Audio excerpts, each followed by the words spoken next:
नमस्कार दोस्तों, स्वागत है यूट्यूब चैनल गोकुल स्टडी में। और कैसे हैं आप सब? एकदम अच्छे होंगे, एकदम बढ़िया होंगे और पढ़ाई आपके बढ़िया चल रही होगी। कमेंट्स में आप लोग लिखना कि वीडियो आपको कैसा लगा, और लास्ट वीडियो यदि आपने नहीं देखे हैं तो उसको भी आप लोग कंप्लीट देखना। और उसमें भी मैंने बात कंप्लीट की है आपसे, जैसे 29 आर्टिकल में क्या प्रावधान किया गया है, 30 आर्टिकल में क्या प्रावधान किया गया है, इनके बारे में कंप्लीट मैंने आपसे बात की है। जैसे अल्पसंख्यकों के संबंध में बात की गई है 29 आर्टिकल में और 30 आर्टिकल में। और आर्टिकल नंबर 31 की हम बात करते हैं तो वहाँ पर मिलता है संपत्ति का अधिकार, किस तरीके से किस संविधान संशोधन के द्वारा उसको हटा दिया गया है। लास्ट वीडियो में मैंने उसकी कंप्लीट बात आपसे की है। इस वीडियो को भी आप लोग ध्यान से समझना। आज हम बात करने वाले हैं संवैधानिक उपचारों का अधिकार, आर्टिकल नंबर 32, किसके संबंध में क्या प्रावधान है, यानी किस विद्वान ने इनके बारे में आर्टिकल 32 के बारे में क्या प्रावधान कहा है। तो आप लोग इसको कंप्लीट ही देखना, तभी आपको समझ में आने वाली है ये चीज़ें। और रिट कितने प्रकार की होती हैं, आर्टिकल नंबर 32 में कितने प्रकार के रिट जारी कर सकता है सुप्रीम कोर्ट, ये सारे के सारे वहाँ पर प्रावधान देखने के लिए मिलते हैं। अब हम बात करते हैं किसके संबंध में। शुरुआत करते हैं अपने आर्टिकल 32, और उसकी हेडिंग क्या है, थंबनेल क्या है, तो उसका है संवैधानिक उपचारों का अधिकार। तो सुप्रीम कोर्ट कितने प्रकार के रिट जारी कर सकता है, तो 5 प्रकार के रिट जारी कर सकता है। कहाँ, किस आर्टिकल में कहा गया है, तो आर्टिकल नंबर 32 में प्रावधान किया गया है कि यदि मौलिक अधिकारों का हनन होता है तो सुप्रीम कोर्ट के द्वारा रिट जारी की जा सकती है मौलिक अधिकारों के संबंध में। हालांकि हाई कोर्ट भी जारी कर सकता है। आर्टिकल नंबर 226 में प्रावधान किया गया है हाई कोर्ट के संबंध में।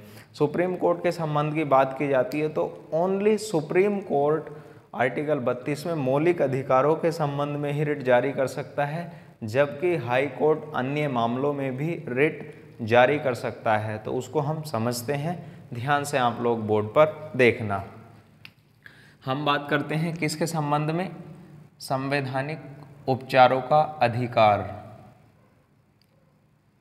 संवैधानिक उपचारों का अधिकार, और कहाँ देखने के लिए मिलता है, आर्टिकल नंबर 32 में देखने के लिए मिलता है। और इनके संबंध में यदि बात की जाए कथन क्या मिलता है, तो आर्टिकल 32 को ही जो भारतीय संविधान निर्माता हैं और संविधान के जनक के रूप में जाने जाते हैं डॉक्टर भीमराव अंबेडकर साहब। डॉक्टर भीमराव अंबेडकर साहब ने इसके बारे में क्या कहा है, यानी आर्टिकल 32 को क्या बताया है संविधान का। डॉक्टर भीमराव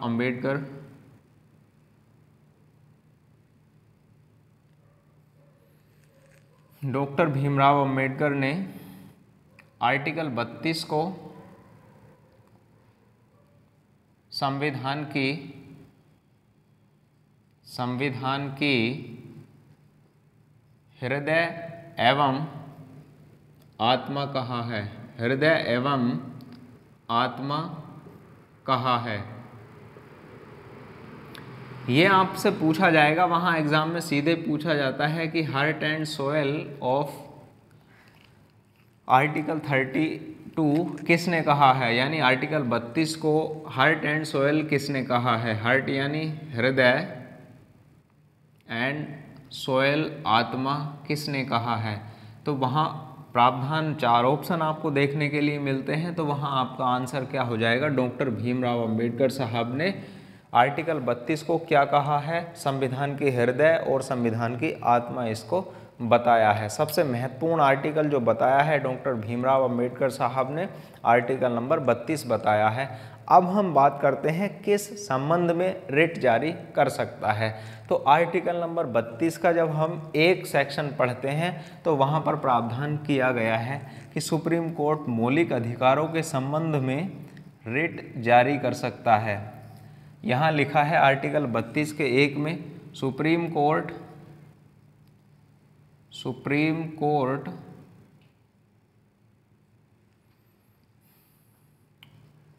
मूल अधिकारों के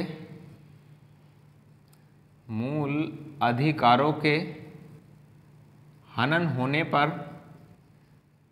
मूल अधिकारों का हनन होने पर रिट जारी कर सकता है, रिट जारी कर सकता है। ये प्रावधान कहाँ देखने के लिए मिलता है? आर्टिकल नंबर 32 का फर्स्ट सेक्शन में आपको देखने के लिए मिलता है। अब हम बात करते हैं आर्टिकल नंबर 32 के सेकंड में क्या प्रावधान यहाँ देखने के लिए मिलता है।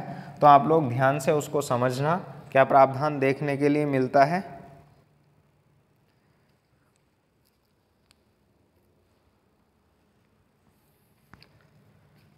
तो आर्टिकल नंबर 32 की हम बात करें, आर्टिकल 32(2) में क्या प्रावधान देखने के लिए मिलता है, इसको आप लोग थोड़ा समझो। यहाँ ये आर्टिकल 32(2) की मैंने बात यहाँ पर लिख दी है और आर्टिकल 32(1) की बात हम यहाँ लिख लेंगे। आर्टिकल 32 नंबर के 2 में तो लिखा है कि सुप्रीम कोर्ट मौलिक अधिकारों का हनन होने पर क्या कर सकता है, रिट जारी कर सकता है।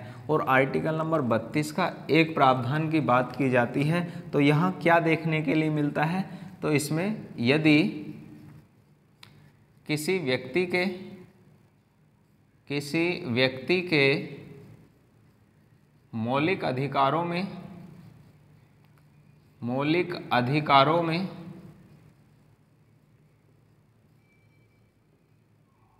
हनन होता है तो वह सीधे सुप्रीम कोर्ट जा सकता है, तो वह सीधे सुप्रीम कोर्ट जा सकता है। ये प्रावधान देखने के लिए यहाँ मिलता है। अच्छे से आप लोग इसको समझना। आर्टिकल 32(1) की बात की जाए तो वह मौलिक अधिकार, जिस व्यक्ति के मौलिक अधिकारों में हनन हुआ है तो वह सुप्रीम कोर्ट जा सकता है। और आर्टिकल नंबर 32 की 2 की हम बात करें तो वहाँ पर मौलिक अधिकारों का हनन होने पर क्या कर सकता है, सुप्रीम कोर्ट रिट जारी कर सकता है। ये बात यहाँ पर देखने के लिए मिलती है। अब बात हम करते हैं आर्टिकल नंबर 32 के 3 में क्या प्रावधान मिलता है। आर्टिकल नंबर 32 के 3 की प्रावधान की हम बात करें तो यहाँ देखने के लिए मिलता है, समझना आप लोग इसको। संसद, हाई कोर्ट के संबंध में यहाँ प्रावधान किया गया है, संसद विशेष कानून बनाकर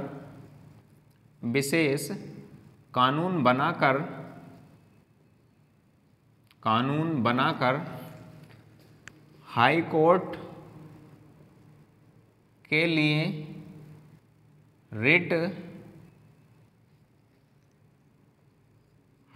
लिए रिट जारी करने का अधिकार दे सकती है। ये प्रावधान यहाँ देखने के लिए मिलता है, यानी संसद कानून बनाकर हाई कोर्ट को भी क्या कर सकती है, अधिकार दे सकती है रिट जारी करने के संबंध में। ये आप लोग यहाँ पर बात याद रखना, संसद विशेष कानून बनाकर हाई कोर्ट के लिए रिट जारी करने का अधिकार दे सकती है, ये यहाँ पर देखने के लिए मिलता है।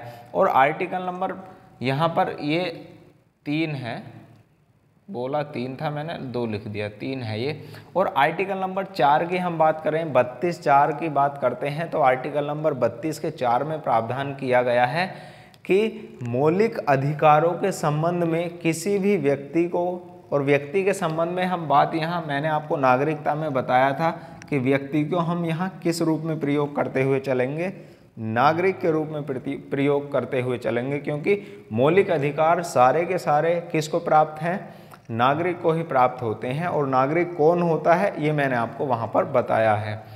आर्टिकल नंबर 32 के 4 की हम बात करते हैं तो वहाँ प्रावधान देखने के लिए मिलता है कि सुप्रीम कोर्ट के लिए हम जा सकते हैं मौलिक अधिकारों के हनन होने पर, इस अधिकार को समाप्त नहीं किया जा सकता है। यानी सुप्रीम कोर्ट जाने के अधिकार को समाप्त नहीं किया जा सकता है, यदि समाप्त किया जाएगा तो संविधान के अनुसार ही समाप्त इसको किया जा सकता है, वैसे और कोई प्रावधान नहीं है।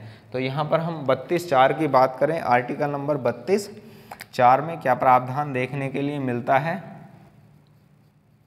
आर्टिकल 32(4) सुप्रीम कोर्ट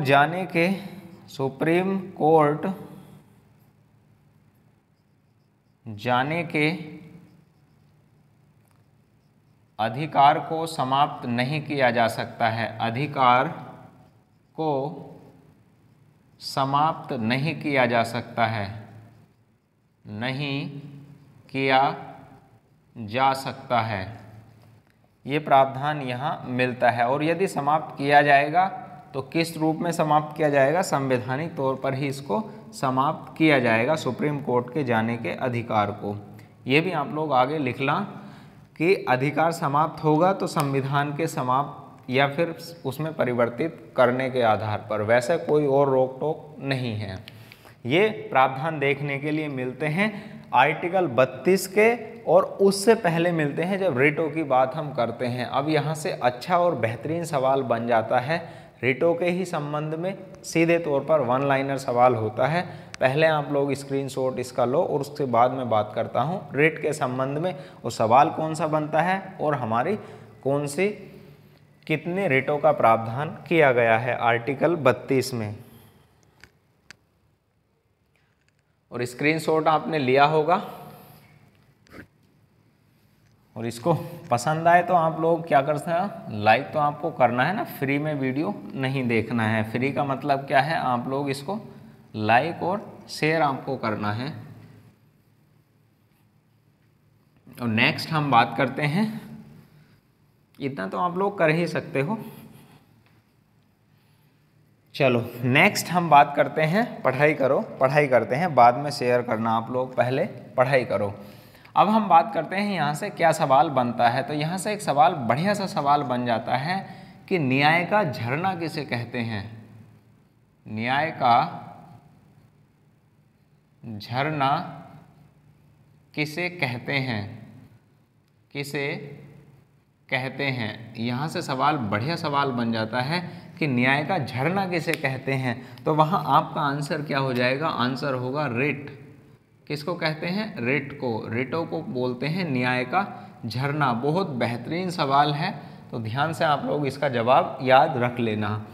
अब हम बात करते हैं कितने प्रकार के रिट सुप्रीम कोर्ट जारी कर सकता है। तो कितने प्रकार की? 5 प्रकार की रिट सुप्रीम कोर्ट जारी कर सकता है। 5 प्रकार की रिटें सुप्रीम कोर्ट जारी करता है। और कौन कौन सी हैं, अच्छे से उनको ध्यान से आप लोग समझते हुए चलना। पहले रिट की मैं बात करूंगा, पहले लिखूंगा, फिर उसके बाद सेकंड, ऐसे 5 नहीं लिखूंगा, बार बार टाइम वेस्ट होगा उसका, इसलिए तो ध्यान से समझते हुए आप लोग अच्छे से चलना। पहले रिट की बात की जाए तो पहले रिट का नाम क्या है? तो पहले रिट का नाम है बंदी प्रत्यक्षीकरण। क्या नाम है? बंदी प्रत्यक्षीकरण, और इसको बोलते हैं हैवियस कॉर्पस। हैवियस कॉर्पस अच्छे से इंग्लिश में पूछ लेता है, बंदी प्रत्यक्षीकरण हैवियस कॉर्पस रिट कौन सी है? तो वहाँ ये पूछा हुआ सवाल है, अभी रेलवे के एग्जामों में पूछा हुआ सवाल था ये। हैवियस कॉर्पस किसे कहते हैं? कौन सी रिट को? तो बोलते हैं बंदी प्रत्यक्षीकरण को। ये आप लोग ध्यान से समझ लेना। अब यहाँ पर बात क्या आती है, बंदी प्रत्यक्षीकरण का मतलब क्या है, इसका अर्थ क्या होता है बंदी प्रत्यक्षीकरण का? बंदी प्रत्यक्षीकरण का मतलब होता है, इसका अर्थ होता है न्यायालय के समक्ष व्यक्ति को सशरीर पेश करना। क्या है इसका अर्थ? इसका अर्थ होता है सशरीर पेश करना, पेश करना। और कहाँ पर पेश करना? अब यहाँ हम बात करते हैं इसमें, इसका अर्थ होता है, तो लिखा है सशरीर पेश करना। इसमें न्यायालय के समक्ष विरुद्ध व्यक्ति को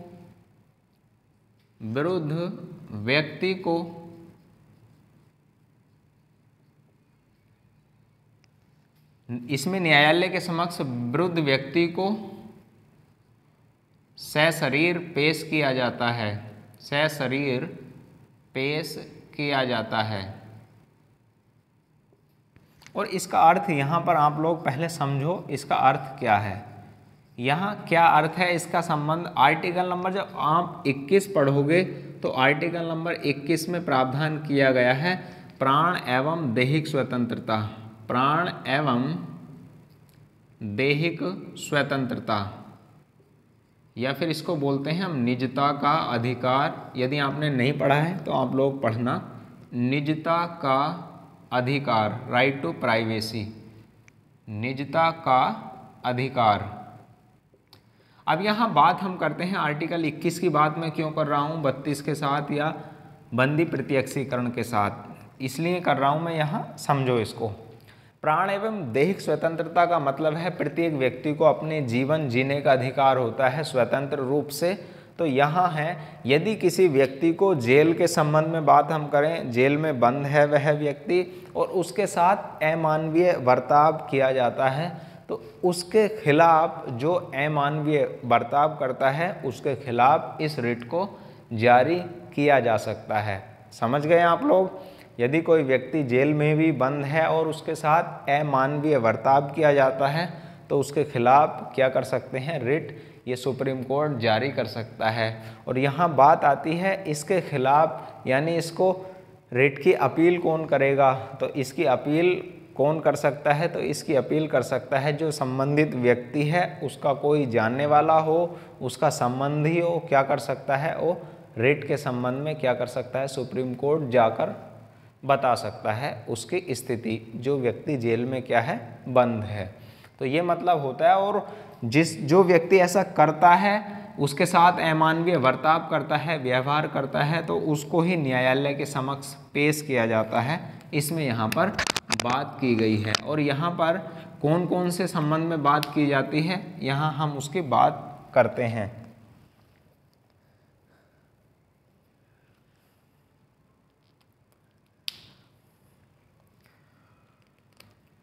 इसके संबंध में बात करें, इसमें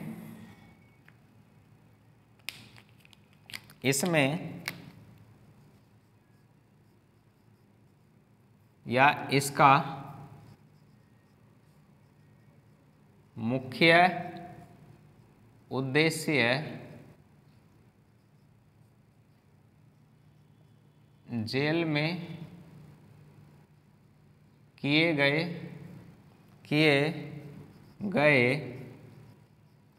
अमानवीय बर्ताव के खिलाफ जारी की जाती है। और यह किससे संबंधित है, तो यह आर्टिकल नंबर 21 के प्राण एवं दैहिक स्वतंत्रता से संबंधित है, प्राण एवं दैहिक स्वतंत्रता से संबंधित है, स्वतंत्रता से संबंधित है। अच्छे से आप लोग समझना इसको, यही वाली बात जो मैंने आपको बताई थी यही यहाँ पर लिखी है। तो इसका मुख्य उद्देश्य है जेल में किए गए अमानवीय बर्ताव के खिलाफ जारी की जाती है। इसका ये उद्देश्य है कि यदि जेल में कोई अमानवीय बर्ताव आपके साथ किया जाता है तो उसके संबंध में क्या की जा सकती है, यह रिट जारी की जा सकती है। अब यहाँ हम बात करें तो यहाँ किसके खिलाफ जारी नहीं की जा सकती या किसके खिलाफ जारी की जा सकती है,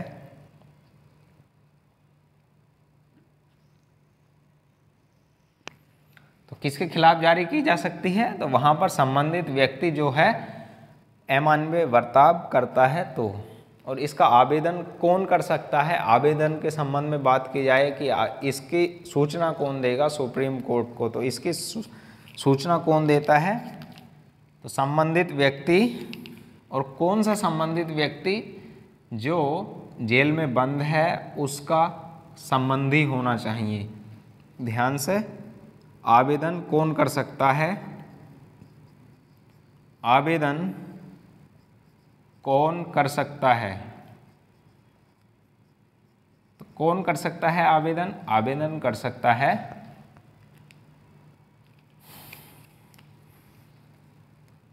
संबंधित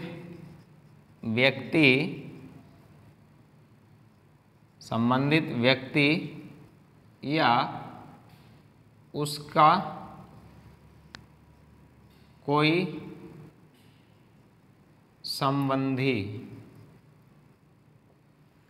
कहने का मतलब है जिस व्यक्ति से रिलेटेड है, उसका कोई रिलेशन का मेंबर है, वह क्या कर सकता है, इसके लिए आवेदन कर सकता है सुप्रीम कोर्ट में। ये आप लोग बात याद रखना और इसका आप लोग स्क्रीनशॉट लो। उसके बाद हम बात करते हैं नेक्स्ट, जो है परमादेश मैंडेमस के बारे में हम बात करते हैं और उसका अर्थ क्या है उसकी बात हम यहाँ करते हैं। लिया होगा आपने स्क्रीनशॉट।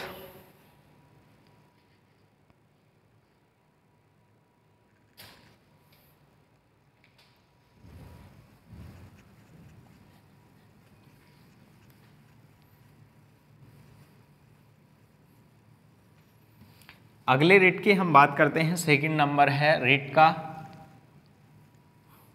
परमादेश या फिर मैंडेमस। कौन सी है? दूसरी, परमादेश, परम आदेश। ये दीर्घ संधि का उदाहरण है। परम प्लस आदेश, मैंडेमस, मैंडेमस। ये भी आप लोग याद अच्छे से रखना है। इसको इंग्लिश में भी ध्यान से आप लोग समझना, इंग्लिश के भी वर्ड इसके याद रखना, इसलिए मैंने इंग्लिश में भी इसको लिख रहा हूँ मैं आपके सामने। इसका अर्थ क्या होता है? तो इसका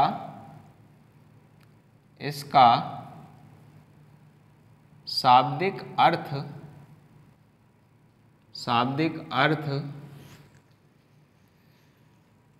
हम आदेश देते हैं, हम आदेश देते हैं होता है। समझ गए ना मतलब क्या है इसका? हम आदेश देते हैं, इसका शाब्दिक अर्थ है हम आदेश देते हैं, ये अर्थ होता है इसका। और किसके संबंध में आदेश देना होता है, कौन इसको दे सकता है आदेश, अच्छे से ध्यान से आप लोग इसको समझना। और किसके संबंध में इसको आदेश दिया जा सकता है, किसके संबंध में आदेश नहीं दिया जा सकता। अब यहाँ बात हम करते हैं किसके लिए, एक न्यायालय है या फिर किसके खिलाफ यह आदेश दिया जाता है, उसके संबंध में यहाँ हम बात करते हैं। ध्यान से आप लोग समझना। जैसे कोई एक सरकारी कर्मचारी है, सरकारी कोई भी कर्मचारी है, सरकारी कर्मचारी या लोक सेवक है, इसको लोक सेवक सरकारी कर्मचारी बोलते हैं यहाँ हम, या लोक सेवक है कोई, तो वो व्यक्ति उसको जो कार्य दिया जाता है वह अपने कार्य को ना करे। यदि यह व्यक्ति अपने कार्य को नहीं करता है, समझना इसको, हम आदेश देने का मतलब है सरकारी कर्मचारी यदि अपना कार्य नहीं करता है तो उसके संबंध में रिट जारी की जा सकती है। किसके द्वारा? न्यायालय के द्वारा, न्यायालय के द्वारा। और इसमें कहा जाता है कि जो आपका कार्य है उसको आप करो और उससे आप लोग इनकार नहीं कर सकते हैं, यानी मना नहीं कर सकते हैं।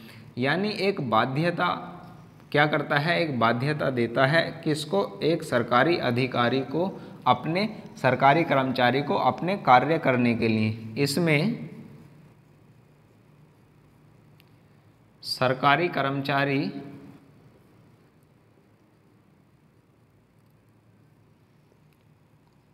को अपने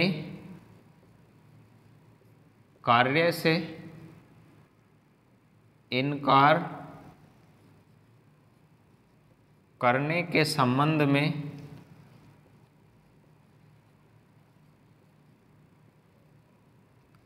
जारी किया जाता है, जारी किया जाता है। तो उसके संबंध में क्या है, यदि वह व्यक्ति कार्य नहीं करता है तो उसके लिए इनकार करने पर भी क्या कर सकते हैं, जारी इसको किया जाता है।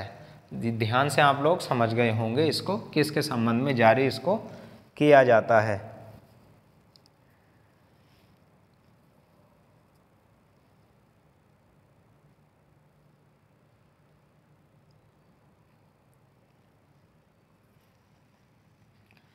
ठीक है, समझ गए आप लोग। और उसके बाद यदि ऐसा यह करता है तो इससे क्या पूछा जाता है, यहाँ कारण पूछा जाता है। इससे क्या पूछा जाता है, कारण पता किया जाता है, पता किया जाता है कि आप ऐसा क्यों कर रहे हो। उसके संबंध में ये रिट क्या की जाती है, जारी की जाती है। अब यहाँ बात आती है, यह सबके खिलाफ जारी कर सकते हैं या फिर इसमें कोई और बचा हुआ रह सकता है। अब हम बात करते हैं कि किसके संबंध में यह रिट जारी नहीं की जा सकती। तो यह न्यायालय के द्वारा सरकारी कर्मचारी के विरुद्ध जारी की जाती है और उसके समक्ष जो भी कार्य वह उसको दिया गया है उससे इनकार करता है तो उसके संबंध में उससे कारण पूछा जाता है, कारण पता किया जाता है कि क्या कारण है आप लोग अपना कार्य नहीं कर रहे हैं। अब यहाँ बात आती है कि यहाँ किसके संबंध में यह रिट जारी नहीं की जा सकती है। तो किसके संबंध में जारी नहीं की जा सकती है, किसके संबंध में यह रिट जारी नहीं की जा सकती है। ध्यान से आप लोग इसको समझना, कौन से हैं, किसके संबंध में नहीं दी जा सकती, की जा सकती है यह रिट। पहली कंडीशन है, यदि ये संबंधित व्यक्ति, यदि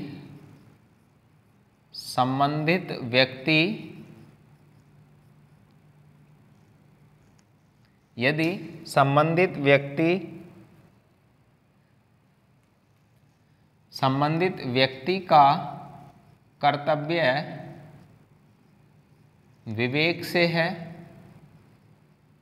विवेक से है। इसका अर्थ यहाँ पर आप लोग समझो, पहले विवेक से होने का मतलब क्या है। यदि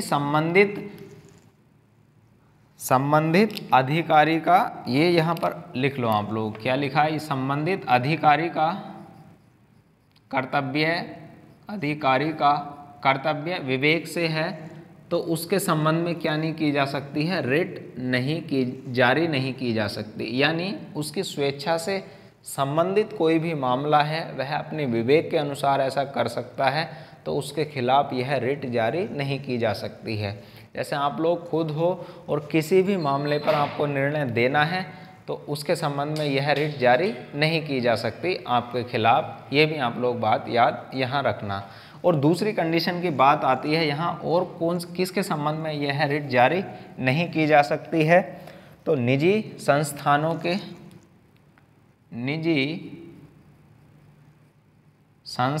के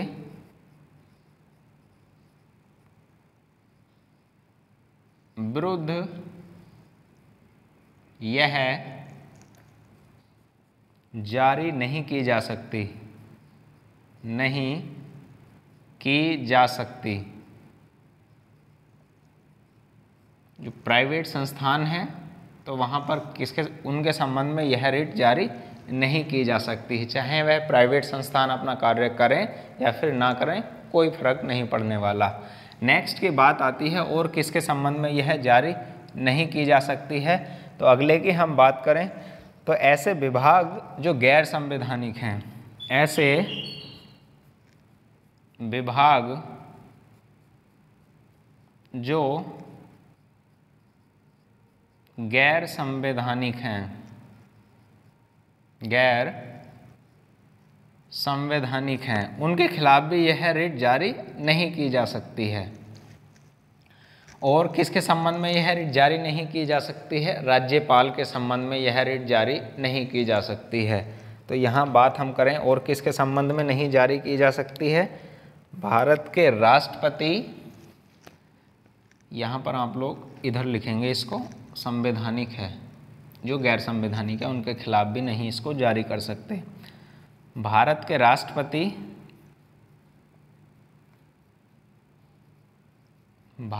राष्ट्रपति और राज्यों के राज्यपाल के संबंध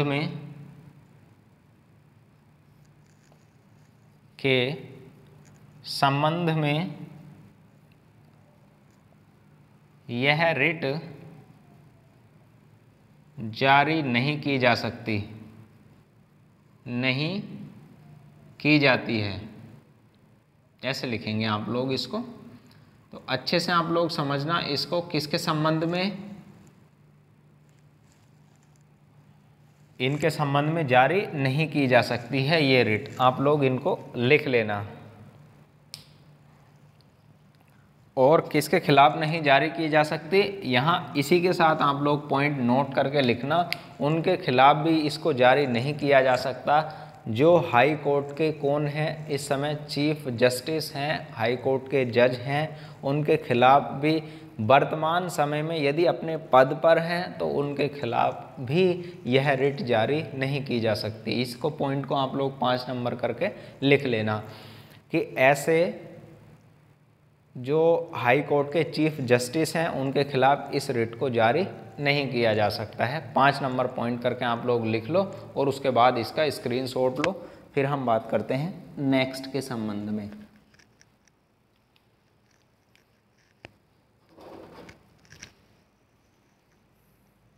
ले लो स्क्रीनशॉट।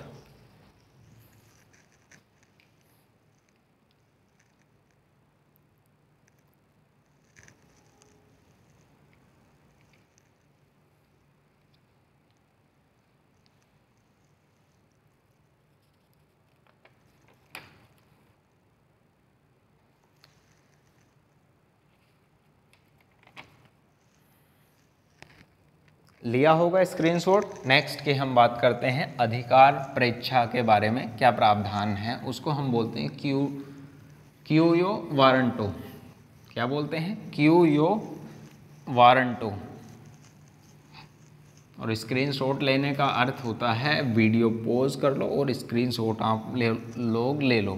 टाइम तो मिलता है, देता हूँ मैं आपको, तो आप लोग ध्यान से इसको समझना। नेक्स्ट की हम बात करते हैं किसके संबंध में, अधिकार परीक्षा। 3 नंबर है इस रिट का। और इसकी बात हम करें तो कौन सी रिट है, अधिकार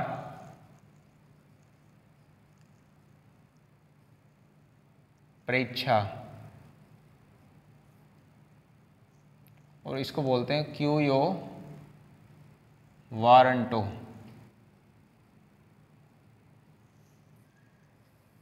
और इसका मतलब क्या है, इसको ध्यान से आप लोग समझना। अधिकार परीक्षा का मतलब क्या होता है, इसका अर्थ है, इसका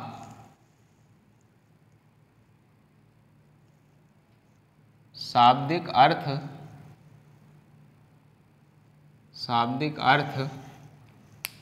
क्या है। इसका शाब्दिक अर्थ की बात की जाए तो इसका शाब्दिक अर्थ है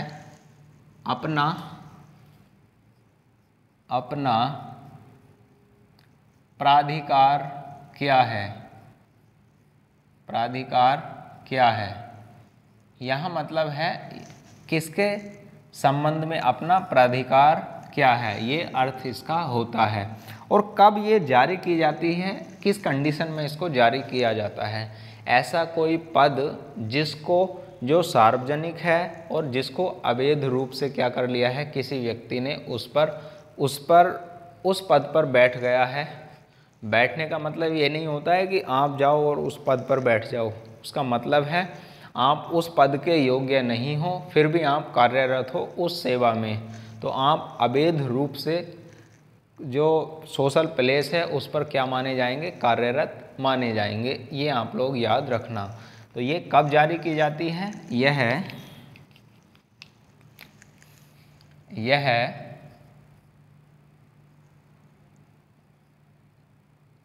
अवैध रूप से सार्वजनिक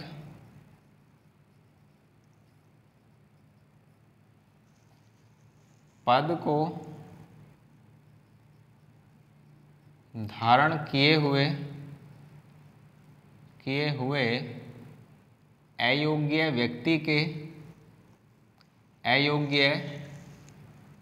व्यक्ति के खिलाफ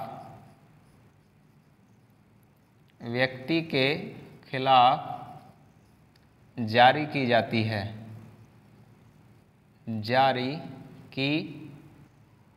है, अच्छे से आप लोग इसको समझना। यह अवैध रूप से सार्वजनिक पद को धारण किए हुए अयोग्य व्यक्ति के विरुद्ध या खिलाफ जारी की जाती है यहाँ पर। और इसकी शिकायत कौन कर सकता है? तो इसकी शिकायत कोई भी कर सकता है जिसको इसके बारे में जानकारी हो कि ये व्यक्ति क्या है, अयोग्य है और इस पद पर बैठा हुआ है। तो उसके संबंध में कौन सी रिट जारी की जाती है? अधिकार परीक्षा। यानी वहाँ पर है जो योग्य व्यक्ति है उसके अधिकारों में हनन हुआ है तो वहाँ पर क्या कर सकता है? इसके संबंध में रिट जारी की जा सकती है जो अवैध रूप से पद को धारण किए हुए है।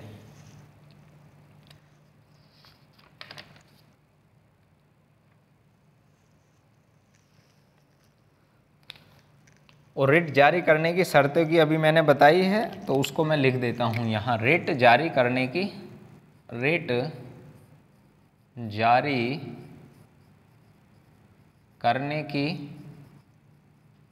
शर्त,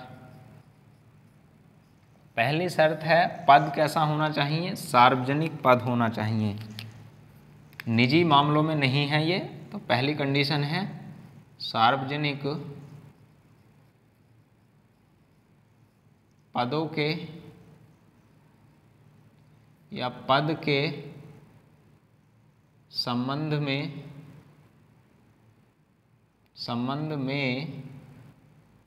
जारी की जाती है। सार्वजनिक पद के संबंध में जारी की जाती है। अगली कंडीशन की हम बात करें, दूसरा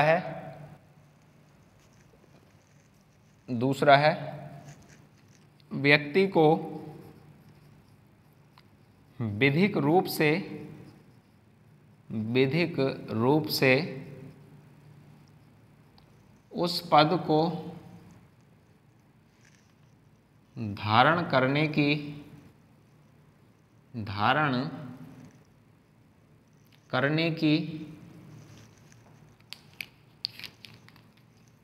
अनुमति न हो तो क्या की जा सकती है? यह रिट जारी की जा सकती है। ये आप लोग बात याद रख लेना।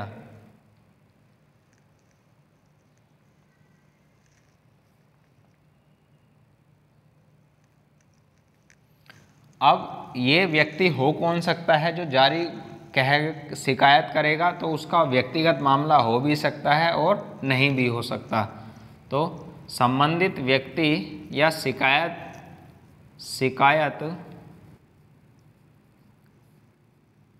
करने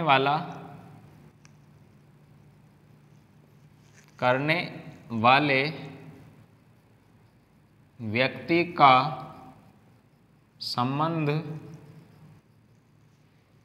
पद से हो भी सकता है,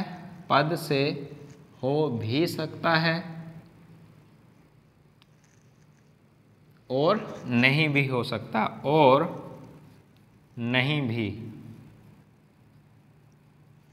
ये आप लोग बात अच्छे से याद रख लेना। अब उसके बाद यहाँ बात आती है कि किसके खिलाफ इसको जारी नहीं कर सकते। तो यहाँ इनके खिलाफ जारी कर सकते हैं।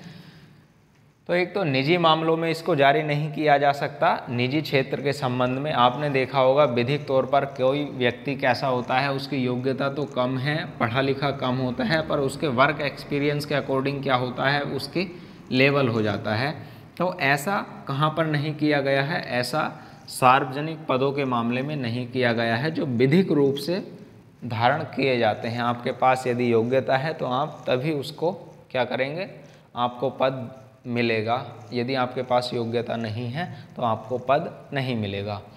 अब यहाँ बात की जाती है किसके संबंध में इसको नहीं जारी किया जा सकता है। निजी क्षेत्रों के संबंध में इसको जारी नहीं किया जा सकता है, और जो मंत्रित्व कार्यालय होते हैं उनके संबंध में भी इसको उसमें उससे संबंधित व्यक्ति यदि उसमें लगा हुआ है तो भी इसको जारी नहीं किया जा सकता है उस व्यक्ति के खिलाफ। मंत्रित्व कार्यालयों में तथा निजी संस्थानों के खिलाफ इसको जारी नहीं किया जाता। ये भी आप लोग बात याद रख लेना। इसका स्क्रीनशॉट लो और उसके बाद हम बात करते हैं अगली रिट कौन सी है हमारी उसके बारे में। स्क्रीनशॉट आप लिया करो, वीडियो पॉज करो और उसके बाद आप लोग इसका स्क्रीनशॉट ले लो।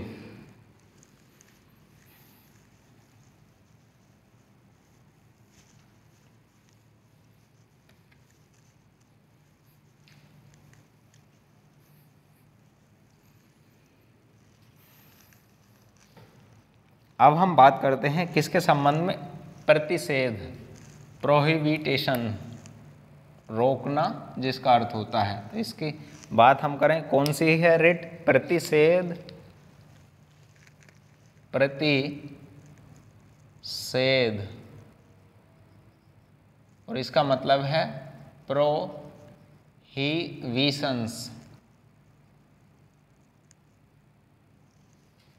प्रोहिबिशंस।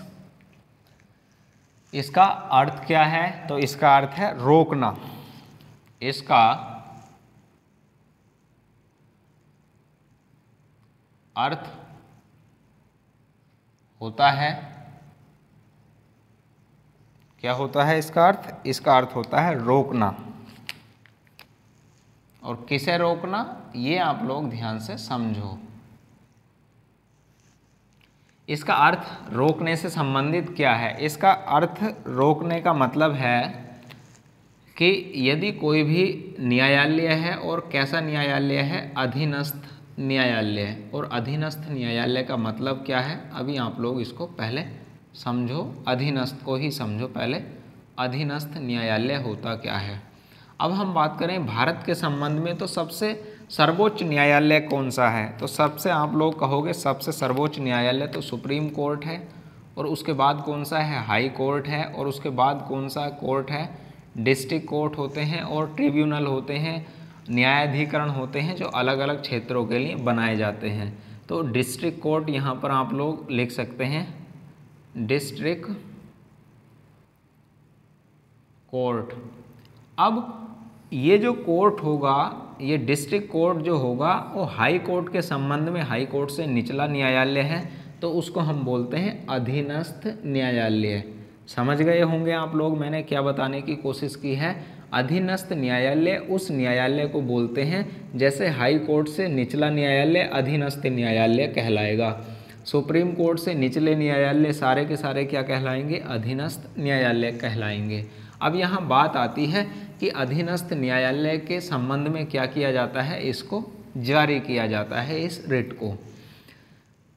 अधीनस्थ न्यायालय, यदि न्यायालय कैसा है, हाई कोर्ट की बात हम यहाँ पर कर लें, हाई कोर्ट, और हाई कोर्ट ने क्या कहा है, अधीनस्थ न्यायालय से कहा है कि जो आपका अधिकार है उससे अधिकार से आप लोग कहाँ नहीं जाओगे, बाहर नहीं जाओगे, उसको रोकने की बात करता है कि आप क्या है, अधीनस्थ न्यायालय, अधीनस्थ न्यायालय के क्षेत्राधिकार की, क्षेत्राधिकार को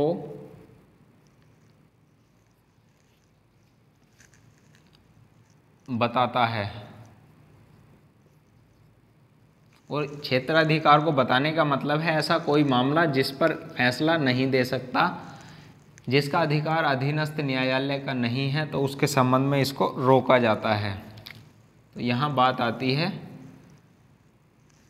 संबंधित मामले के संबंध में, संबंधित मामले में निर्णय देने के लिए इसको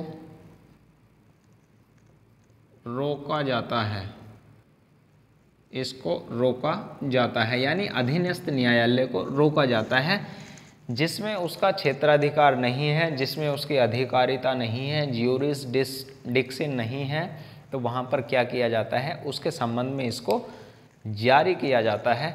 यदि आपकी अधिकारिता कितने क्षेत्र में है ये आप लोग समझ लो, आपका क्षेत्र कहाँ पर है, ये कोई भारत के हिस्से में आप लोग एक प्रदेश ले सकते हैं, उत्तर प्रदेश। आपका कंप्लीट जो एरिया कवर्ड है उत्तर प्रदेश में ही आप लोग क्या कर सकते हैं, न्यायालय में क्या कर सकते हैं, जितने निर्णय हैं सिर्फ उन पर भी आप लोग क्या कर सकते हो, निर्णय दे सकते हो उन्हीं मामलों में। यदि आप लोग मध्य प्रदेश जब जाओगे तो वहाँ पर आप मध्य प्रदेश से क्या कर गए हो, आपकी अधिकारिता समाप्त हो गई है। अधिकारिता को समाप्त किया जा सकता है, किया जाता है आपकी, कि आप ओनली उत्तर प्रदेश के लिए थे और आप कहाँ पर चले गए हैं, मध्य प्रदेश में चले गए हैं, तो उसके संबंध में यह रिट जारी की जाती है। न्यायालय से, न्यायालय के संबंध में ही जारी की जाती है ये रिट, ये भी आप लोग थोड़ा सा ध्यान रखना। तो अब हम बात यहाँ पर करते हैं, मैंने बताया आपको किसके संबंध में किस लिए जारी की जाती है।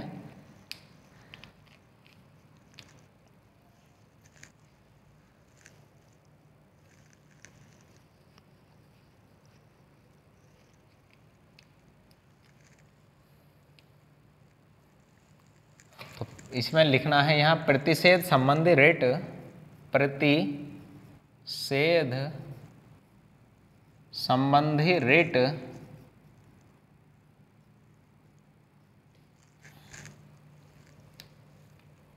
केवल न्यायिक एवं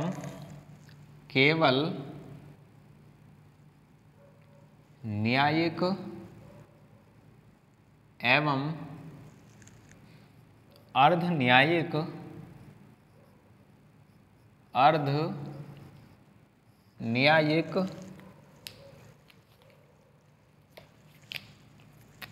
प्राधिकरणों के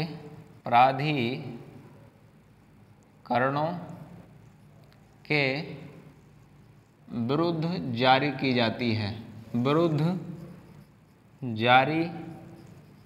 जाती है, प्रशासनिक व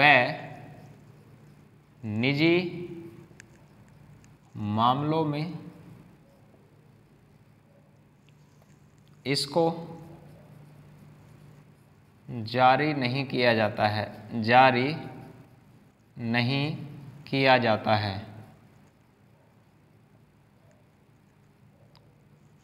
और प्रशासनिक का मतलब कहाँ पर जारी की जाती है, प्रशासनिक के लिए वही मैंने आपको बताया, परमादेश, हम आदेश देते हैं ऐसा करो आप, तो ये प्रशासनिक अधिकारियों के संबंध में भी जारी की जाती है। पर इसकी मैं बात कर रहा हूँ प्रतिषेध की, तो प्रतिषेध प्रशासनिक व निजी मामलों में इसको जारी नहीं किया जाता है। और यहाँ कौन सी जारी होती है, इसके संबंध में जारी होती है परमादेश। ये आप लोग बात यहाँ रख लेना याद। और कौन सी कंडीशन में इसको जारी किया जाएगा, जो है उसकी अधिकारिता से संबंधित या क्षेत्राधिकार से संबंधित मामलों में इसको जारी किया जाएगा। संबंधित मामले में निर्णय देने के लिए उसको रोका जाता है, जो अधिकारिता उसकी नहीं है और उस मामले में वह निर्णय देता है, तो उसको रोकने के संबंध में कौन सी रिट जारी की जाती है, प्रतिषेध प्रोहिबिशंस रिट जारी की जाती है। ये आप लोग अच्छे से याद रख लेना इसको। अब हम बात नेक्स्ट की करते हैं, और कंडीशन है और इसके लिए एक प्रावधान और है। ये तो हुआ इसके संबंध में जारी की जा सकती है, और दूसरी कंडीशन है यदि मामला विचाराधीन है तो उसमें भी, उस कंडीशन में भी इसको जारी किया जाता है प्रतिषेध को। मामला विचाराधीन होने पर यह रिट जारी की जाती है, यह रिट जारी की जाती है। अच्छे से और ढंग से आप लोग इसको याद रख लेना, स्क्रीनशॉट आप लोग लो। और उसके बाद हम बात करते हैं उत्प्रेषण रिट के बारे में। उत्प्रेषण रिट क्या है, कब किसके खिलाफ उसको जारी किया जाता है।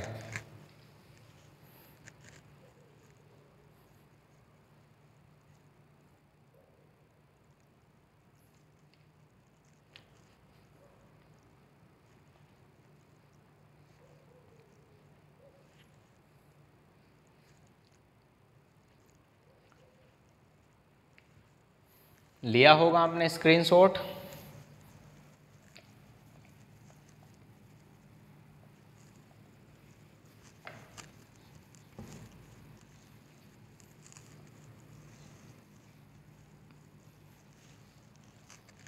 अब हम बात करते हैं किसके संबंध में, उत्प्रेषण रेट के बारे में। उत्प्रेषण, और उत्प्रेषण को बोलते हैं सर्टी, इसको बोलते हैं CERTIO सर्टियो, CERTIORARI सर्टिओररी, है ना, देख लेना आप लोग, ये बोलते हैं इसको उत्प्रेषण। अब इसका अर्थ क्या होता है, इसके अर्थ की बात क्या होती है, या इसका अर्थ की बात की जाए तो क्या होता है इसका अर्थ, इसके अर्थ की बात हम करें तो क्या होता है इसका अर्थ। इसका अर्थ होता है प्रमाणित करना, प्रमाणित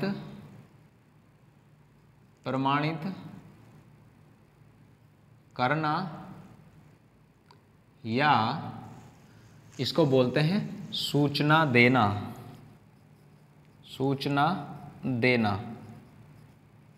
अब इसको आप लोग समझ लो, इसका मतलब प्रमाणित करना या फिर सूचना देने का अर्थ क्या है।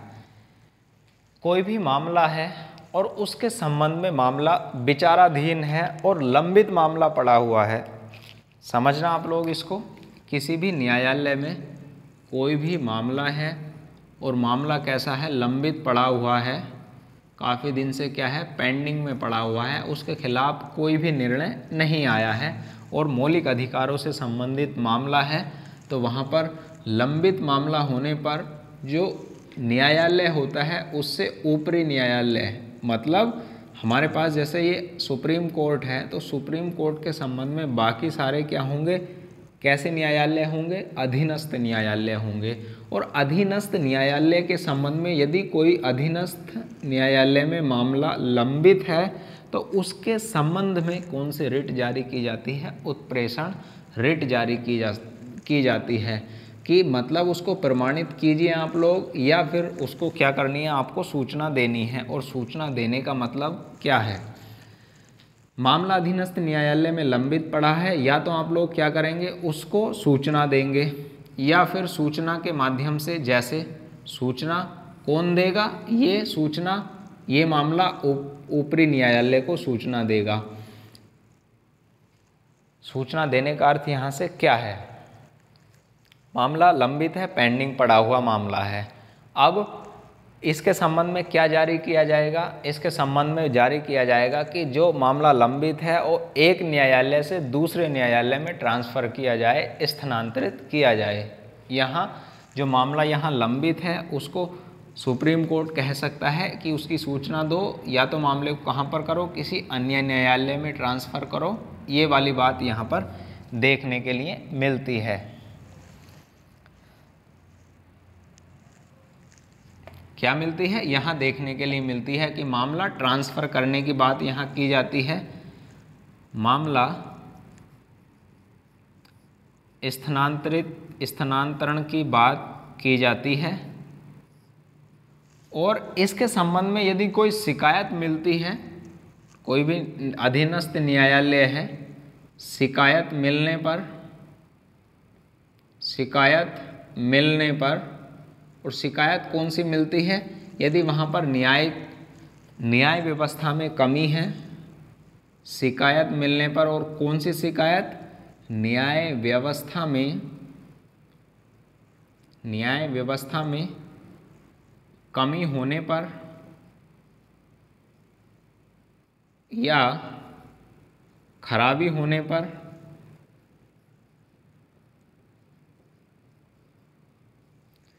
ऊपरी न्यायालय क्या कर सकता है, खराबी होने पर ऊपरी न्यायालय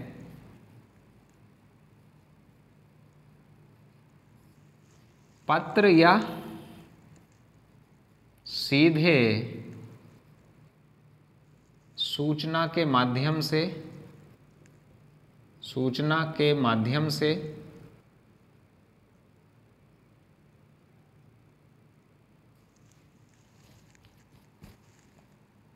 अधीनस्थ न्यायालय को आदेश दे सकता है। अधीनस्थ न्यायालय को आदेश दे सकता है।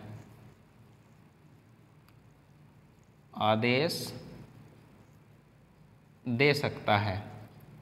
इसको आप लोग समझो ये क्या है।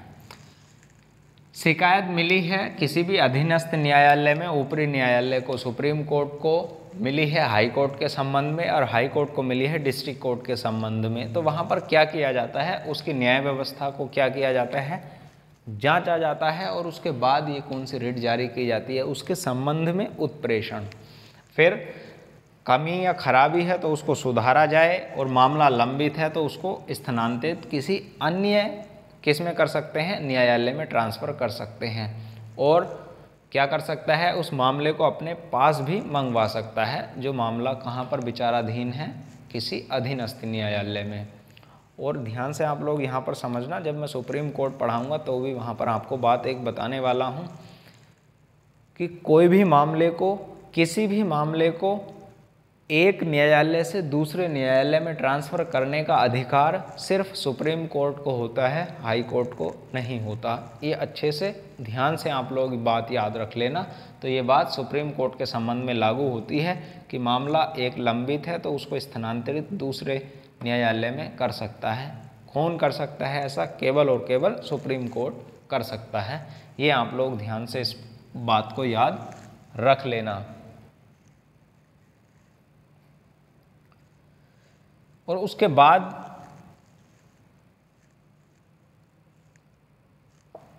ये बात यहाँ पर आती है कि किसके संबंध में ये जारी किया जाता है, ये मैंने आपको बताने की कोशिश की है। तो लिख तो आप लोग इसको सकते ही हैं, कोई ऐसी बात नहीं, लिख लेना आप लोग।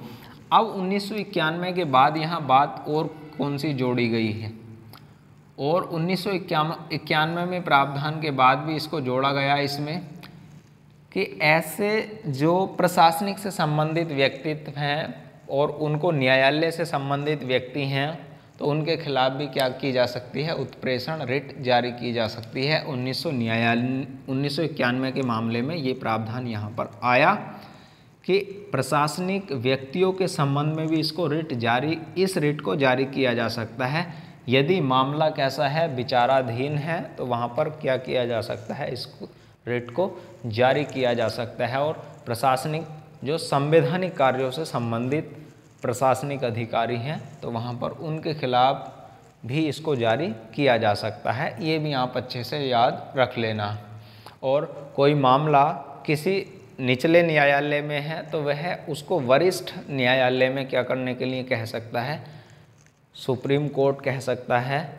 किसके मामले में, जो निचले अधीनस्थ में है तो उसको वरिष्ठ न्यायालय में ट्रांसफ़र किया जाए, स्थानांतरित किया जाए, जो मैंने आपको बात बताने की यहाँ पर कोशिश की है और बताइए आपको, ठीक है ना। तो आप लोग इसको याद रख सकते हैं। इसका अर्थ है उत्प्रेषण का प्रमाणित करना या सूचना देना, और यह भी किससे संबंधित, किसके लिए जारी की जाती है, एक न्यायालय से दूसरे न्यायालय के लिए जारी की जा सकती है। और उस कौन सी कंडीशन के लिए या क्या क्या कर सकता है, यदि मामला सुप्रीम कोर्ट में, हाई कोर्ट में लंबित है और हाई कोर्ट में मामला लंबित है तो वह किसी अन्य हाई कोर्ट में भी क्या कर सकता है, सुप्रीम कोर्ट ट्रांसफ़र कर सकता है और उस मामले को अपने पास भी मंगवा सकता है। अधीनस्थ मामले की जो न्याय व्यवस्था है उसकी खराबी के संबंध में क्या कर सकता है, इस रिट को जारी कर सकता है सुप्रीम कोर्ट। अच्छे से ध्यान से आप लोग इसको समझ गए होंगे, जो मैंने आपको बताने की कोशिश की है। यदि नहीं समझ में आया है तो आप लोग फिर भी कमेंट्स बॉक्स में आप लोग लिख देना, वापस से मैं फिर इसको बता दूंगा। आपको लगता हो ये बात समझ में नहीं आई तो फिर भी मैं आपको बता दूंगा। तो ध्यान से आप लोग समझना, इन दोनों में अंतर क्या होता है, उत्प्रेषण में और प्रतिषेध में। दोनों किसके संबंध में, न्यायालय के संबंध में होती हैं। पहली कंडीशन, न्यायालय के समक्ष जारी करता है। और उत्प्रेषण रिट सुप्रीम कोर्ट जारी कर सकता है किसके खिलाफ? हाई कोर्ट के या फिर निचले न्यायालयों के। हाई कोर्ट के संबंध में जारी कर सकता है सुप्रीम कोर्ट, जबकि प्रतिषेध में ऐसा दोनों कर सकते हैं एक दूसरे के खिलाफ। सुप्रीम कोर्ट हाई कोर्ट के और हाई कोर्ट सुप्रीम कोर्ट के खिलाफ जारी कर सकता है प्रतिषेध रिट को। और नेक्स्ट की बात किसके संबंध में बात की जाती है? प्रतिषेध का मतलब होता है रोकना। रोकने का मतलब, हालांकि तो सारे के सारे प्रावधान तो हाई कोर्ट की तो कोई ऐसी अधिकारिता है ही नहीं कि सुप्रीम कोर्ट को भी वह रोक ले। फिर कुछ कंडीशन की बात आती है तो वहाँ पर नॉर्मल सीधे तौर पर राज्य को ही अधिकार होता है ऐसे मामलों में, हाई कोर्ट को ही अधिकार होता है उन पर निर्णय देने के संबंध में।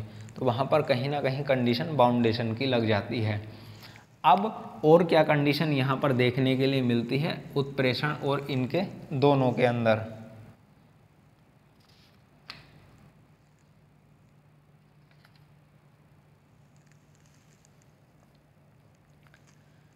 तो मैंने आपको बताया किसके संबंध में? प्रतिषेध के संबंध में बताया था आपको। मैं यहाँ थोड़ा सा लिख कर आपको बताता हूँ। जैसे हमारे पास प्रतिषेध है और दूसरी कौन सी है?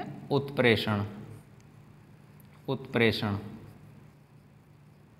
तो उत्प्रेषण के संबंध में ये क्या है? प्रतिषेध रिट।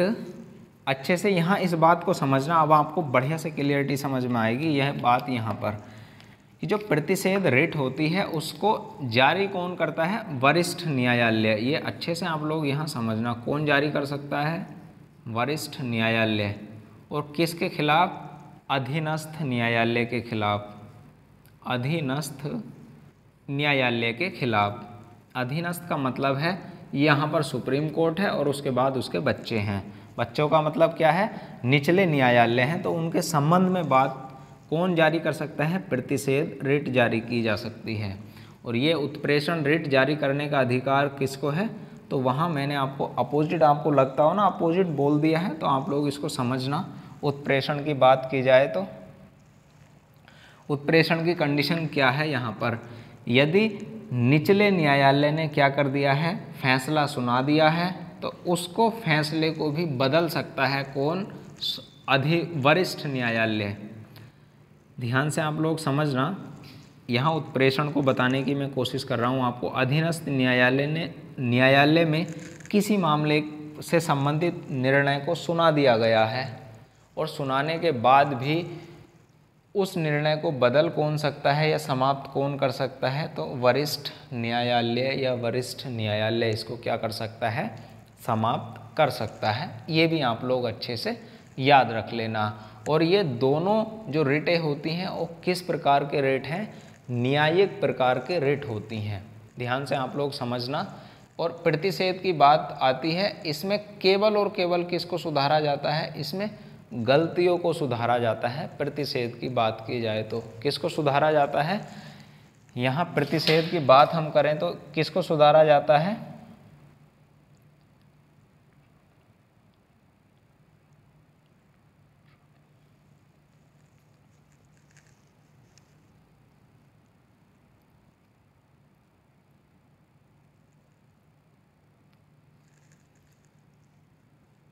यहाँ प्रतिषेध की बात की जाए तो क्या है मतलब इसका? तो यहाँ प्रतिषेध की बात यहाँ आती है। प्रतिषेध का मतलब है जो न्यायिक त्रुटि है उनको क्या करना है? न्यायिक त्रुटियों को क्या करना? रोकना। क्या करना है? न्यायिक त्रुटियों को रोकना। न्याय में त्रुटि ना हो वो प्रतिषेध के संबंध में रिट जारी की जाती है। न्यायिक त्रुटियों को रोकना, यहाँ पर बात आती है प्रतिषेध के संबंध में। और इसको रोकना होता है, न्यायिक त्रुटियों को, त्रुटि को रोकना। और इसको न्यायिक त्रुटि को रोकना होता है, उसको सुधारना नहीं होता। ये अच्छे से आप लोग बात याद रखना।